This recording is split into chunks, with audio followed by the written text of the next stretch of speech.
नमस्कार। एक बार फिर से रउरा लोगन के स्वागत बा भोजपुरिया सीरीज के आज के ये एपिसोड में मिले वाला बा रोलिंग के बीएससीबी के 10th जोन क्लास के इकोनॉमिक्स बाटे ओकर चैप्टर नंबर 6 जौना के वैश्वीकरण कहल जाला। अंग्रेजी में ओकरा के ग्लोबलाइजेशन या ओकरा के भूमंडलीकरण भी कहल जाला। तो आज के जितना चैप्टर के ऑब्जेक्टिव बाटे, जितना महत्वपूर्ण ऑब्जेक्टिव है, सारा ऑब्जेक्टिव के उठा के इस सेशन में के अंदर डाल दिया गई बा ताकि कोनो भी प्रश्न रोलिंग के परीक्षा में अइला के बाद छूटे ना। उस सारा ऑब्जेक्टिव जे बा उ परीक्षा में पूछे जाए वाला बा। कई बार पूछल गइल भी बा। आज जब देखम तो लागी कि हाँ वाकई में ई प्रश्न जे बा उ परीक्षा में पूछल जा सकता। उ रउरा आँखी के सामने से जब होके गुजरी तब रउरा पता चली। वीडियो में आगे बढ़ी उससे पहले भी छोटा सा अनुरोध करे के चाहते हैं, चैनल सब्सक्राइब नहीं कइले तो चैनल के सब्सक्राइब करी, बेल आइकन दबाई, ऑल नोटिफिकेशन पर क्लिक करके अपना दोस्त यार लोग के साथ शेयर भी करी। हाँ, आ टेलीग्राम के लिंक डिस्क्रिप्शन में देहल गइल बाटे, ओकरा के जाके ज्वाइन भी कर ले हम, ताकि समय समय से कुछ नोटिफिकेशन वगैरह देव को होई तो हम वहाँ से रोलिंग के दे के जल्दी रोलिंग के ताकि पास में जो बा नोटिफिकेशन के पहुंचाओ जा सके। तो चलिए देखा जाए पहल का प्रश्न रोल के सामने कौन आ रहा बा। पहल का सवाल रोल के सामने आ गई बा, वैश्वीकरण के मुख्य अंग कितने होते हैं? कौन कितना होखेला? 1 गो, 2 गो, 3 गो की 5 गो होखेला? सवाल के फटाफट से जवाब देवे के बा। एगो सवाल के जवाब देवे खातिर 30 सेकंड के जोन बाटे, 30 सेकंड के जोन बा उ रउरा लोगन के समय मिलेला एगो सवाल के जवाब देवे खातिर। इस सेशन के अंदर जितना भी भोजपुरिया सीरीज के रहुआ एपिसोड कइले होके सब में ई चीज लागू होखेला। तो देखी सबसे पहले तो रहुआ यह जान ली कि वैश्वीकरण होखेला का। देखी वैश्वीकरण जोन होखेला वो प्रक्रिया होखेला जौना के मतलब अंदर जे बा उ विभिन्न प्रकार के देश के जोन बा अर्थव्यवस्था के का होखेला आपस में समन्वय होखेला। ग्लोबलाइजेशन ओकरे के कहले जाला। तो ओकरा के अगर हम पढ़ के अगर बता दी रहुआ के समझा दी और बढ़िया से, तो वैश्वीकरण वह प्रक्रिया है जिसके द्वारा विश्व की विभिन्न अर्थव्यवस्थाओं का समन्वय या एकीकरण किया जाता है ताकि वस्तुओं एवं सेवाओं, प्रौद्योगिकी, पूंजी और श्रम या मानवीय पूंजी का निर्बाध प्रवाह हो सके। एकरे के कहल जाला वैश्वीकरण। देखिए एक 5 गो अंग होखेला, 5 गो प्रमुख अंग होखेला। कौन कौन होखेला तो देखिए रहुआ हम बताओ तनी। पहिलका जे बा व्यवसाय और व्यापार संबंधी अवरोध की कमी होखेला। दूसरा का होखेला पूंजी का निर्बाध प्रवाह। तीसरा का होखेला प्रौद्योगिकी का निर्बाध प्रवाह। चौथा होखेला श्रम का निर्बाध प्रवाह। और पांचवा होखेला पूंजी की पूर्ण परिवर्तनशीलता। ई 5 गो जोन बाटे वो मुख्य अंग होखेला कथी के वैश्वीकरण के। तो ऑप्शन नंबर डी बिल्कुल सही जवाब बा। अगला सवाल देखी, WTO का विस्तारित रूप क्या है? Women trade organization, week trade trade organization, women trade organization, world trade organization. तो देखी WTO के जो विस्तारित रूप होखेला वर्ल्ड ट्रेड ऑर्गेनाइजेशन होखेला, जो कि हिंदी में विश्व व्यापार संगठन कहल जाला। ऑप्शन नंबर डी बिल्कुल सही जवाब। अगला सवाल रो सामने, अंतरराष्ट्रीय व्यापार संबंधी नियमों को निर्धारित करने वाली संस्था कौन है? विश्व बैंक, IMF, UNO या इनमें से कोई नहीं? तो देखी अंतरराष्ट्रीय व्यापार संबंधी जितना नियम के निर्धारित करे वाला जो संस्था बाटे ओकरा का विश्व बैंक कहल जाला। ऑप्शन नंबर ए बिल्कुल सही जवाब बा। अगला सवाल देखी, इनमें कौन बहुराष्ट्रीय कंपनी है? फोर्ड मोटर्स, सैमसंग, कोका कोला। देखी फोर्ड मोटर्स भी, सैमसंग भी, कोका कोला, ये तीनों जन बा बहुराष्ट्रीय कंपनी बा। फोर्ड मोटर्स जे बाटे उ फोर्ड मोटर्स जे बा उ रउरा लगी के बाटे जोन उ अमेरिकी कंपनी हुए। सैमसंग जो बा उ दक्षिण कोरिया के हो। आ कोका कोला कंपनी जोन बा उ दक्षिणी अमेरिका के हो, जौना के 8 मई 1886 के का कइल गइल रहे, स्थापना कइल गइल, ओकरा बनावल गइल, स्टार्ट भइल रहे। तो ई जोन बा ऑप्शन नंबर डी जब बिल्कुल सही हो जाई। चौथा के इनमें से सभी जोन है वो बहुराष्ट्रीय कंपनी है। अगला सवाल देखी, नई आर्थिक नीति की घोषणा भारत में कब हुई थी? 1980 में, 1976 में, 1991 में कि 1996 में? तो देखिए नई आर्थिक जोन नीति रहे ओकर घोषणा जो भइल रहे 1991 में भइल रहे। ऑप्शन नंबर सी बिल्कुल सही जवाब बा। अगला सवाल देखी, पार्ले समूह के थम्स अप ब्रांड को किस बहुराष्ट्रीय कंपनी ने खरीद लिया? देखी थोड़ा सा सुन के बड़ा अजीब लगी कि पार्ले जोन कंपनी रहे वही समूह के जोन रहे थम्स अप जोन अभी कोल्ड ड्रिंक्स आवेला उ ब्रांड जोन रहे उ के रहे पार्ले समूह के रहे। ई जोन रमेश चौहान पार्ले ग्रुप्स रहे वही पार्ले ग्रुप्स के थम्स अप रहे उ एगो इंडियन ब्रांड रहे। ओकरा के लगभग 1993, हाँ 1993 के आसपास जोन बा उ कोका कोला कंपनी के द्वारा उ कंपनी के खरीद लेहल गई, एक्वायर कर लेहल गई। तो ऑप्शन नंबर ए जब ओकर बिल्कुल सही जवाब हो जाई। पार्ले समूह के थम्स अप ब्रांड को कोका कोला बहुराष्ट्रीय कंपनी ने खरीद लिया। ऑप्शन नंबर ए बिल्कुल सही जवाब। अगला सवाल देखिए, वैश्वीकरण का अर्थ निम्नलिखित में किसके प्रवाह से? पूंजी के, वस्तु के, प्रौद्योगिकी के एवं विचार के? ऑप्शन नंबर डी बिल्कुल सही जवाब बा। सब के होखेला, पूंजी के भी होला, वस्तु के भी होखेला, प्रौद्योगिकी के भी होखेला, आप विचार के भी होखेला। तो ऑप्शन नंबर डी बिल्कुल सही जवाब। अगला सवाल देखिए, नई आर्थिक नीति में किसे सम्मिलित किया गया? उदारीकरण, निजीकरण, वैश्वीकरण? सब के कइल गई रहे, उदारीकरण के भी कइल गई रहे, निजीकरण के भी कइल गई रहे, वैश्वीकरण के भी कइल गई रहे। तो ऑप्शन नंबर डी जब वो बिल्कुल सही जवाब हो जाए। अगला सवाल देखिए, वैश्वीकरण का अर्थ है विदेशी पूंजी एवं विनियोग पर रोक, व्यापार, पूंजी, तकनीकी हस्तांतरण, सूचना प्रवाह के द्वारा देश की अर्थव्यवस्था का विश्व के अर्थव्यवस्था से संबंध या समन्वय भी कहल जा सकता, या फिर सरकारीकरण की प्रक्रिया को बढ़ाना, या इनमें से कोई ना। तो देखी वैश्वीकरण का जो अर्थ बाटे वो हो जाई व्यापार, पूंजी, तकनीकी हस्तांतरण, सूचना प्रवाह के द्वारा देश की अर्थव्यवस्था का विश्व के अर्थव्यवस्था के साथ संबंध या समन्वय जौन बा उ होखेला वैश्वीकरण के अर्थ। ऑप्शन नंबर बी जबा वो बिल्कुल सही जवाब बा। अगला सवाल देखी, इनमें से कौन भारतीय बहुराष्ट्रीय कंपनी है? Nokia, Dabur, Samsung. देखिए नोकिया हमनी के ना हो, सैमसंग हमनी के ना हो, लेकिन डाबर जौन बा इंडियन कंपनी हुआ जौन बहुराष्ट्रीय कंपनी हो। ऑप्शन नंबर बी बिल्कुल सही जवाब। अगला सवाल देखी, निवेश के अंतर्गत शामिल है भूमि खरीद, भवन, मशीन एवं अन्य उपकरण में लगाई गई पूंजी, उपयुक्त में से सभी। तो देखी निवेश के अंदर भूमि खरीद भी होखेला, भवन निर्माण भी होखेला, मशीन एवं अन्य उपकरण में लगाई गई पूंजी भी होखेला, चाहे भवन खरीद भी होखेला। एमएस से जो हो जाएगी ऑप्शन नंबर डी जवाब वो बिल्कुल, ऑप्शन नंबर डी बिल्कुल सही जवाब बाटे, उपयुक्त में से सभी। अगला सवाल देखिए, वैश्वीकरण को संभव बनाने वाले कारक हैं प्रौद्योगिकी में प्रगति, सूचना एवं संचार का विकास, ए एवं बी दोनों। ऑप्शन नंबर सी बिल्कुल सही जवाब।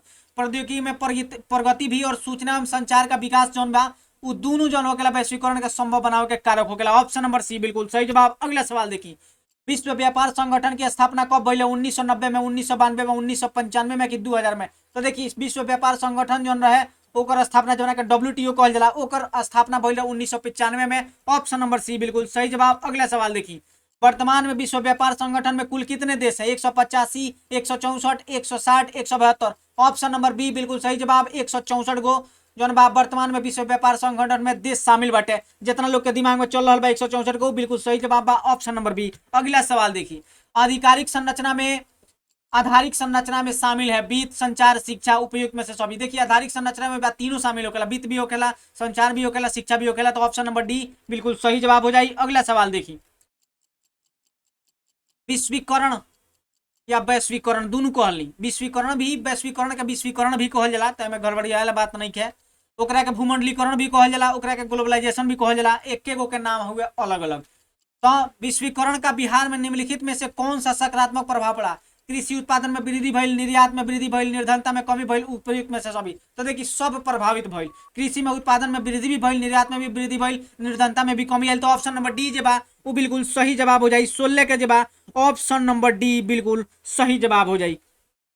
अगला सवाल देखिए, नई आर्थिक नीति के उद्देश्य क्या थे? उत्पादन इकाइयों की प्रतियोगी क्षमता को बढ़ाना, आर्थिक विकास की दर को बढ़ाना, सार्वजनिक क्षेत्र के कार्य संपादन में सुधार, या उपयुक्त में से सभी। तो देखिए 17 के जवाब आंसर जवाब वो बिल्कुल 17 के जो आंसर बा ऑप्शन नंबर डी हो जाए। सब भइले आर्थिक नीति के उद्देश्य जौन रहे उत्पादन इकाई के प्रतियोगी क्षमता के बढ़ावे के भी रहे, आर्थिक विकास के दर के भी बढ़ावे के रहे, सार्वजनिक क्षेत्र के कार्य के संपादन में भी सुधार करे के रहे। तो ऑप्शन नंबर डी जे बा वो बिल्कुल सही जवाब हो जाए। अगला सवाल देखिए, विश्व व्यापार संगठन का मुख्यालय कहाँ बा? विश्व व्यापार संगठन जौन बा ओकर मुख्यालय कहाँ बाटे? तो देखिए विश्व व्यापार संगठन के जौन मुख्यालय बा उ बाटे जेनेवा, स्विट्जरलैंड में। ऑप्शन नंबर ए बिल्कुल सही जवाब हो जाई। बाकी ना अगला सवाल देखी, अगला सवाल सामने बाटे, भारत में वैश्वीकरण को निम्नलिखित में कौन से सकारात्मक प्रभाव पड़े? प्रत्यक्ष विदेशी निवेश को प्रोत्साहन, प्रतियोगी शक्ति में वृद्धि, नए बाजार तक पहुंच। बिल्कुल ऑप्शन नंबर डी बिल्कुल सही जवाब। प्रत्यक्ष विदेशी निवेश के भी प्रोत्साहन मिलल रहे और प्रतियोगी शक्ति में भी वृद्धि मिलल, नए बाजार तक हमने के पहुंच भी बनल। ऑप्शन नंबर डी बिल्कुल सही जवाब हो जाए 19 के। अगला सवाल देखिए, देश की प्रगति के लिए बिहार की प्रगति अनिवार्य है, यह कथन किसका है? APJ Abdul Kalam. Option number A बिल्कुल सही जवाब, हमने के प्रिय एपीजे अब्दुल कलाम के कहल रहे, वक्तव्य रहे उहे के। ऑप्शन नंबर ए बिल्कुल सही जवाब बा। अगला सवाल, भारत की नई आर्थिक नीति की घोषणा किस प्रधानमंत्री ने की? राजीव गांधी, इंदिरा गांधी, डॉक्टर मनमोहन सिंह, या फिर मोरारजी देसाई? भारत के नई आर्थिक शिक्षा नीति के घोषणा जे बा डॉक्टर मनमोहन सिंह द्वारा कइल गेल रहे। ऑप्शन नंबर सी बिल्कुल सही जवाब बा। अगला सवाल देखिए, वैश्वीकरण के फलस्वरूप दो देशों के उत्पादकों के बीच प्रतिस्पर्धा बढ़ जाती है, कम हो जाती है, घटती बढ़ती रहती है, इनमें से कोई नहीं। तो देखिए वैश्वीकरण के फलस्वरूप दो देश के जो उत्पादक बाटे, उत्पादक जे मतलब मैन्युफैक्चरर होखेला ओकरा बीच में का होखेला, कंपटीशन बढ़ जाला। ऑप्शन नंबर ए बिल्कुल सही जवाब बा। अगला सवाल देखिए, वैश्वीकरण से किसके जीवन स्तर में सुधार हुआ? केवल संपन्न वर्ग के लोगों का, अकुशल श्रमिकों का, सभी लोगों का, इनमें से कोई नहीं? तो देखिए 23 के प्रश्न के उत्तर हमें जानना नहीं बताओ, रौरा लोग इनके एक और जवाब दे कम्युनिटी पर या क्लास खत्म भइला के बाद। 23 नंबर प्रश्न के, कितना नंबर प्रश्न के? 23 नंबर प्रश्न के क्लास खत्म भइला के बाद रौरा लोग इनके आंसर दे बाटे।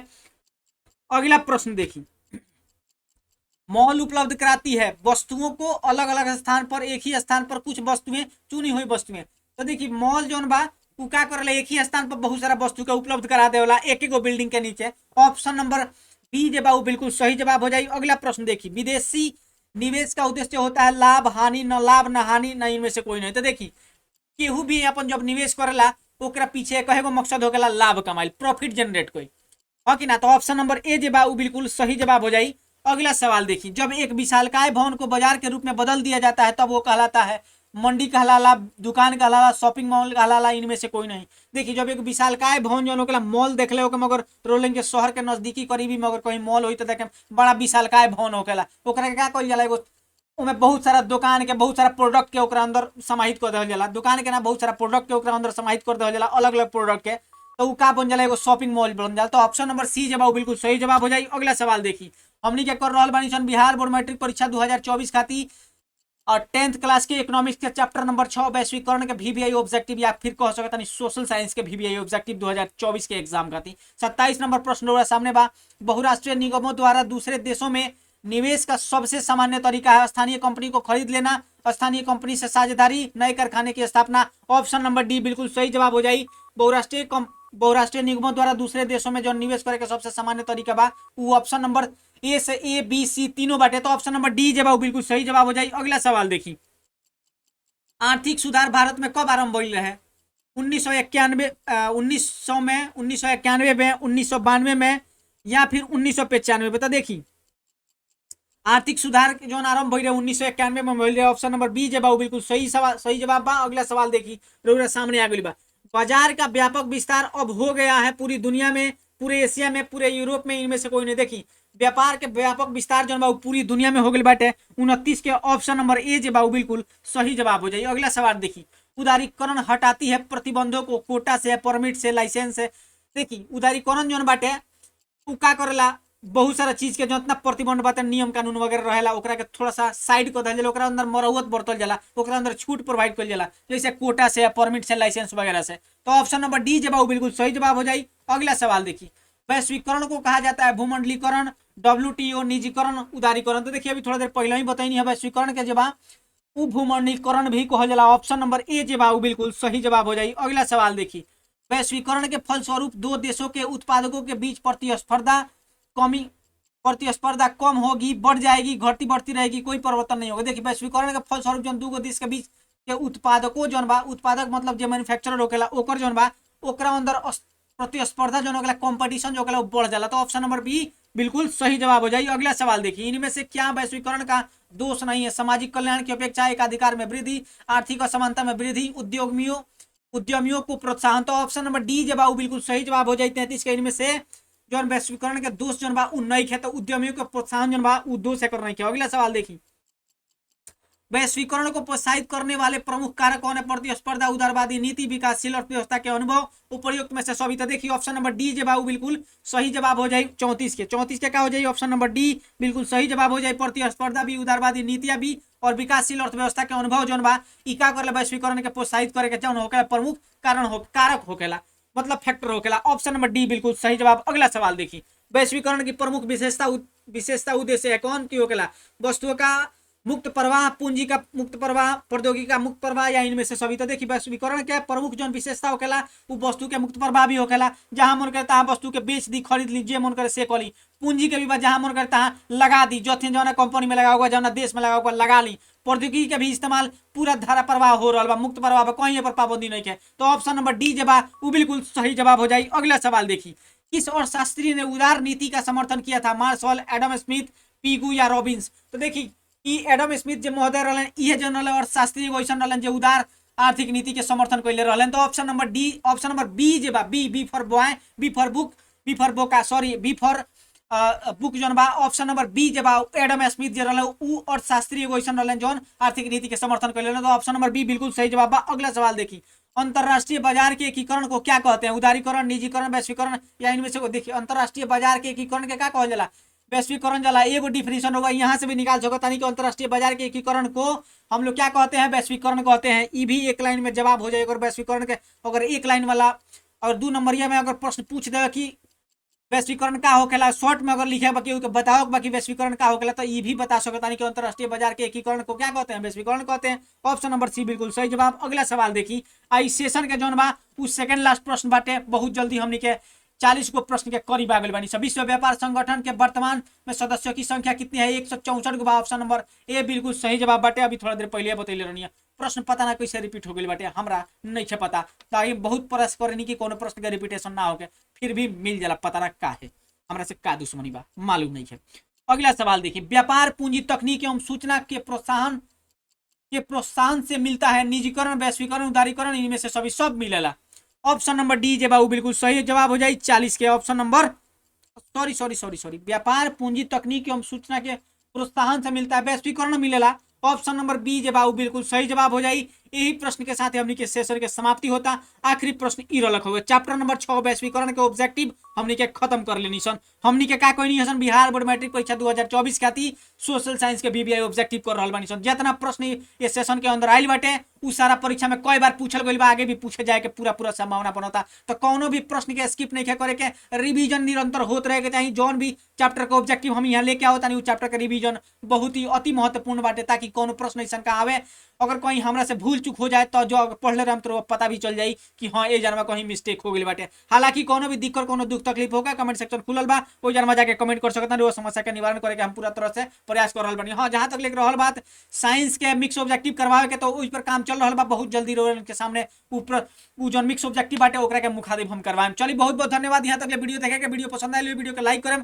चैनल के सब्सक्राइब करें, बेल आइकन दबा के ऑल नोटिफिकेशन पर क्लिक करें, दोस्त यार लोग के साथ शेयर भी करें। हाँ टेलीग्राम के लिंक डिस्क्रिप्शन में जाके ज्वाइन भी कर लें, ताकि कोनो इन्फॉर्मेशन वगैरह देगा होके वहां से देखल जा सके। चलिए बहुत बहुत धन्यवाद सब लोग के, शुभ रात्रि, फिर मिला तानी अगले का एपिसोड में।